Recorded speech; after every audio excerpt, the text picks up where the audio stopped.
Wow. Drink that in. That's from The Torch, Lady Liberty.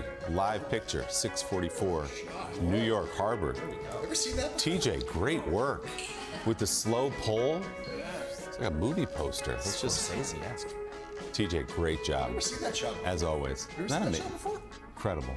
Wow, look at that. Wow. Is TJ out there himself? Yeah, he's up there. Yeah. In a balloon. Yeah. He's a hot air balloon, that's right.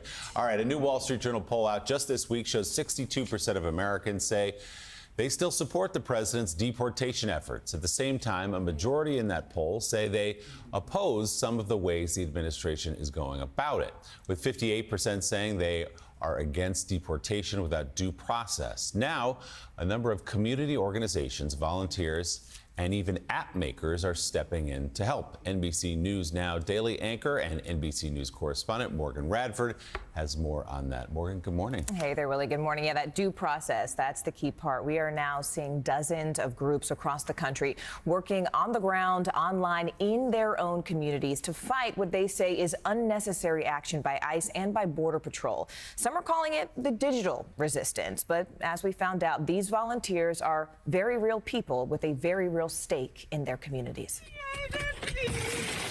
Millions have seen the videos. More than 56,000 migrants arrested and detained since February.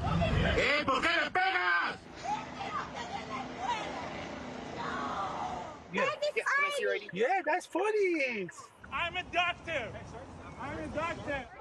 Nearly half of them without criminal convictions or pending criminal charges. Hi, are you a federal agent? Here in the town of Waltham, just outside of Boston, groups like these say they're fighting back. People often use the word resistance. Is this what the resistance looks like? Hell yeah. Founded in February, Fuerzas volunteers go on near daily patrols, interacting with local residents and looking to spot ICE vehicles. We engage ICE officers if they're on the street. We ask them to identify themselves, and we also make sure that if there is someone being detained, we take their information, we let them know their rights, and then we try to provide a safety net around their family. Have you seen arrests happen in front of your eyes? Yes. They had detained someone who was with a child, and we were able to walk him home because they just left him, on the street. So you had to walk a child home after ICE agents took the caretaker off the street. Yeah. An estimated 4.7 million children who are U.S. citizens have at least one undocumented parent. Families like Oscar's. No queremos mostrar por miedo. You don't want to show your face because of fear. We're using a different name to protect his privacy. His partner, a mother of two who wants to go by the name Mariana, was released 2 weeks ago after spending nearly 2 months in a detention center. Ella iba caminando a su trabajo. She was just walking to work. Solo estaba caminando a su trabajo. A su trabajo. Y la pusieron en el carro. En el carro. So men just came, she's on her way to work, they take her and they just put her in a car. Sí. Mariana was supposed to be here for this interview, but today she's in the hospital because of what Oscar says she experienced in detention. Fiebre, dolor de barriga, debilidad. She's got fever, she's got stomach pain, she's weak right now. ¿Qué tal las hijas? How are her daughters?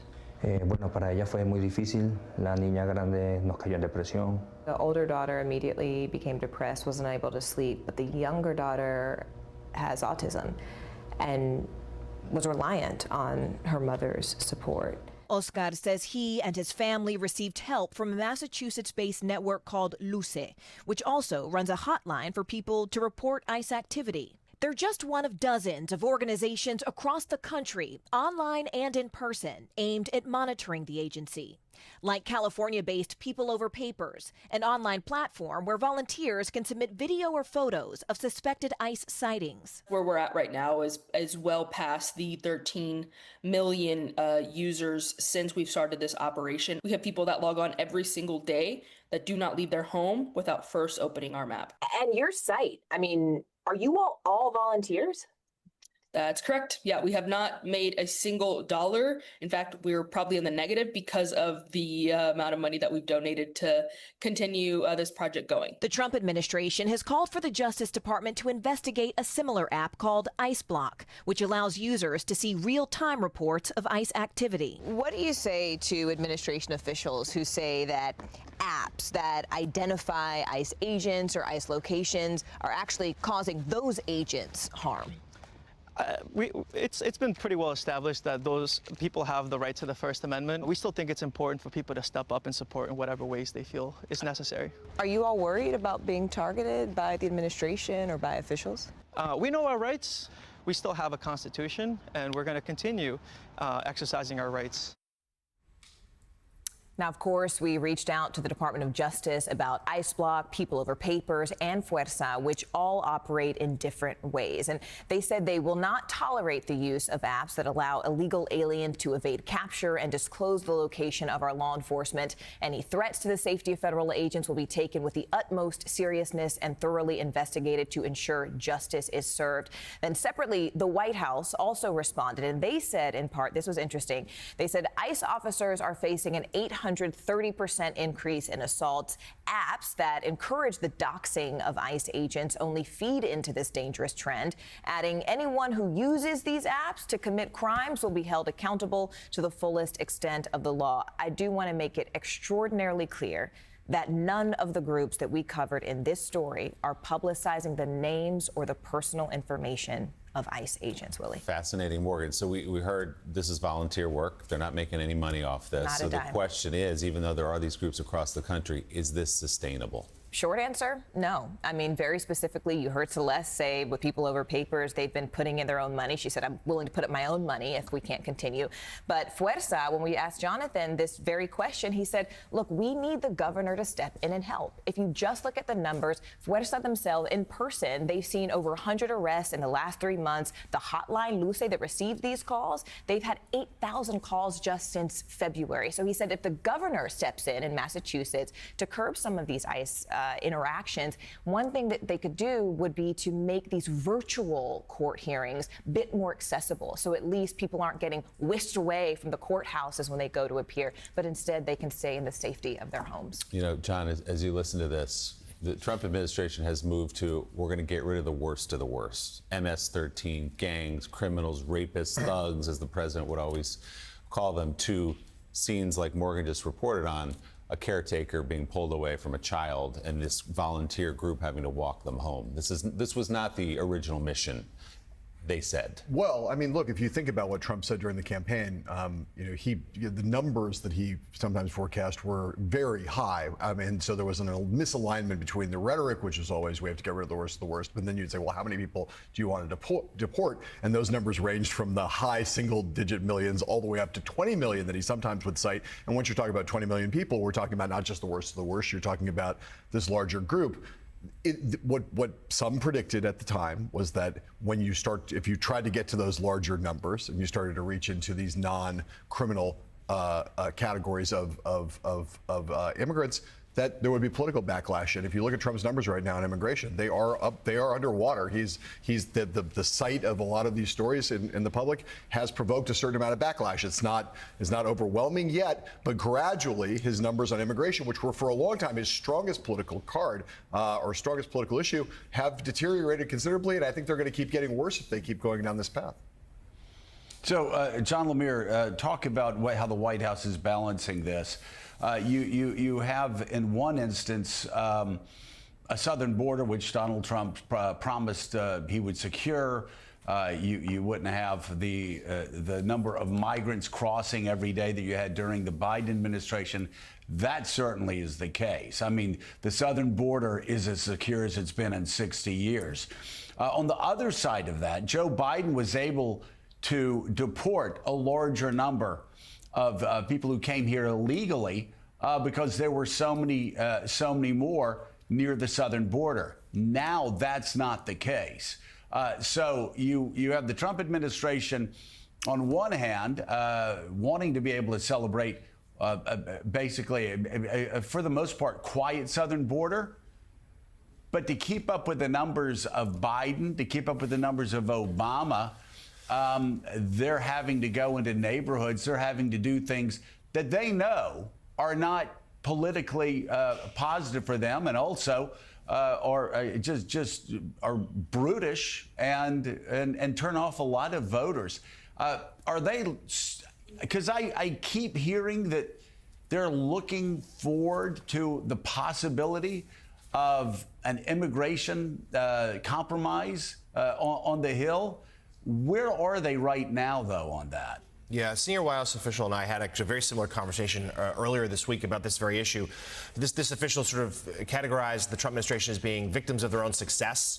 This is his phrasing, because of how, as you say, the border has gone really quiet. They have been able to, had those early wave of deportations. But there's a demand from the top, and that's from President Trump, yes, about hitting numbers, making sure that deportations are out there.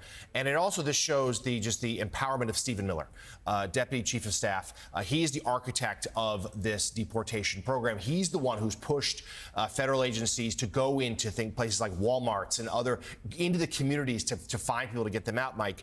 And that has allowed them to try to hit some of these benchmark numbers, but it's also created these scenes that just brought to us in Morgan's report, and starting to trigger a real backlash. There's maybe an appetite for a larger immigration deal down the road. That's not anywhere close right now. So instead, we're left with this. Well, and yes, and Morgan, your piece outlines and gets to one of the component parts of the unrest about this issue, in that families are now being broken up. Innocent families, hardworking families. American families. American families, yes. And it's also giving rise, and the piece alluded to this a bit, is a rising sense of vigilantism among people in neighborhoods like in Waltham, as you just pointed out, who patrol parking lots of supermarkets looking out for ICE members. And I'm just wondering, did you get a sense of the growth of this kind of movement, this kind of activity? On behalf of ICE or the resistance? Resistance. Absolutely. I mean, and what they would say is Trump is essentially saying, I am creating a problem that only I can solve. He's essentially, by their words, making people illegal. People who are showing up at courthouses, who already have their papers submitted, who are doing all of the right things. He's creating a new generation of illegal Americans, and then saying that I'm the only one who can solve this problem that I have thusly created. And so they're saying this is the only thing we can do. We can fight digitally, we can fight from the comfort of our homes, we can fight by going in the community. But they said it's not just to protect the immigrants who are scared, who are in hiding, who are afraid to leave their homes. I personally know people who say, look, I only take my kid to school and I come home, I can't do any of the extracurriculars, I can't be a present parent in the community, I cannot contribute to the community in real time because I'm too afraid. And so when you have those types of people who are going into hiding, the Fuerza and the people who are showing the resistance are saying it's not just about supporting them, it's so that other Americans see that we are vigilant. It's so that other Americans see that we know this is not okay. So it's that Willie Geist knows it's not okay, so that Morgan Radford knows it's not okay, so Mike Barnicle knows it's not okay. Because their point is, now that you know, even though this isn't what Trump said, even though this isn't what he ran on, he said it was just the criminals, and everyone's finding out it's not just the criminals, even though that's what he promised, now that you see that that is not the promise that was fulfilled, what do you do about it? Interesting to see people like Joe Rogan, too, time and again saying, this is not what we voted for. We voted for you to get rid of criminals, not to go into Home Depot parking lots and scoop people up. Fascinating, as always, from you, Morgan. NBC News correspondent, News Now anchor, Morgan Radford. Thank you. John Howman, thank you as well. We'll see you again soon. Still ahead, we'll bring you new details about the fallen officer in Monday's mass shooting in New York City, as well as details about the gunman who carried out the attack. Plus, we'll be joined by Democratic Congressman Richie Torres of New York. Morning Joe's coming right back.